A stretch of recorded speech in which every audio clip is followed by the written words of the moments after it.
Welcome to another edition of the Nightly News, Ted. Last week, what a crazy week. But what I saw over the weekend, Ted, and we'll put this graphic up for our viewers, is what government agencies do Americans trust?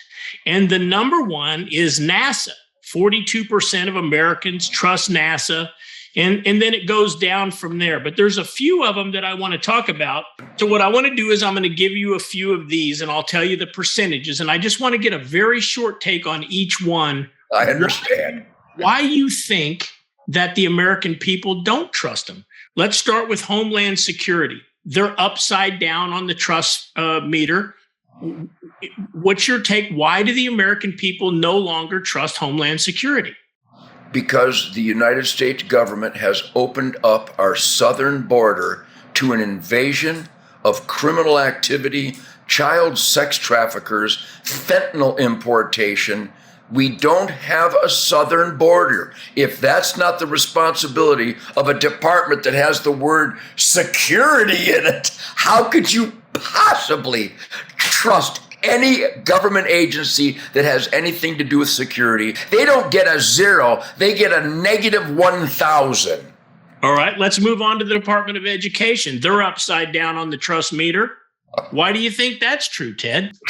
Keith, I apologize for laughing. The Education Union, the Teachers Union, and the Department of Education are graduating people that can't write. They can't spell, they can't read, they can't add, and they can't subtract or multiply or divide. And again, only the guilty need to feel guilty because there's still a great army of caring, responsible parents that make up for the failure of the education system and actually teach their children the basics of intelligence and critical thinking and adventurous mental acumen. That's alive and well in spite of the Department of Education. All right, let's move on to the Department of Justice, the DOJ. The Department of Justice is right now right up there with Al Capone. It's a criminal gang arm of the Democrat Party. There is no justice. They will ignore Hunter Biden's filmed felonies. They will ignore Nancy Pelosi's filmed felonies, ripping up my State of the Union address. They will ignore the Antifa and Black Lives Matter filmed arson and terrorism when a so-called Department of Justice ignores that footage of felony activity by identifiable individuals. There is no justice. In fact, once again, it's worse. It's the Department of Anti-Justice. I would love to get Merrick Garland on here with you, but I've seen his recent interviews and he doesn't answer questions, so I don't think it would help. I've got two more, Ted. The FBI. Americans no longer trust the FBI, according to this document. That's really hard to accept. But after what we saw last week down at the Trump home in Mar-a-Lago, armed FBI agents, tough. What's your take there? Well, I have a unique perspective.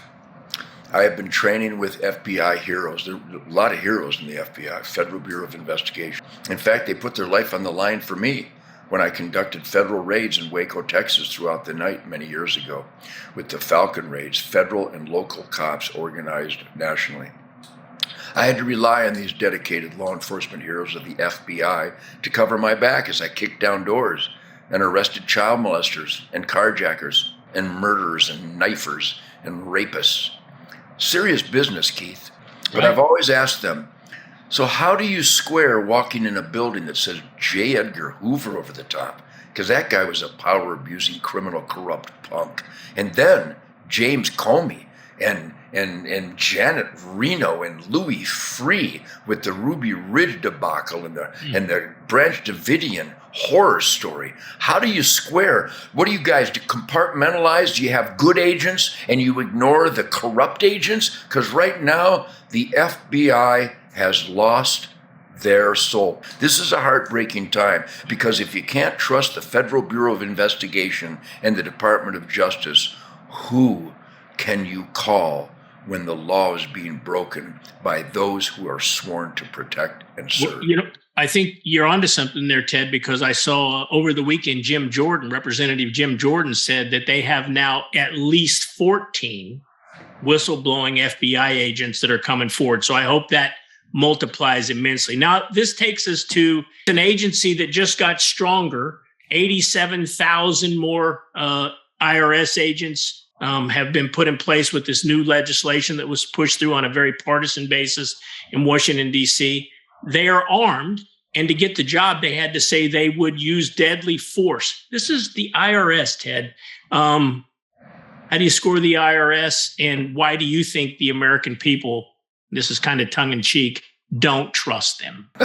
I hang out with the salt of the earth every night, and this subject of the atrocity of the abuse of power by the Internal Revenue Service. The IRS might need 87,000 new agents to try to gangbang American taxpayers just to pay for their bloat. They are bloated. They are a tax torching organization, and just the fact that they have to be prepared to be armed and use deadly force against American citizens looking to scrounge up some kind of manipulated tax fraud. The IRS is the tax fraud. It's a tragic day in America. The IRS is the enemy of America. Powerful. You know what, Ted? Tomorrow night, I want to talk about the Inflation Reduction Act. I put that in quotes because I'm not sure it's true.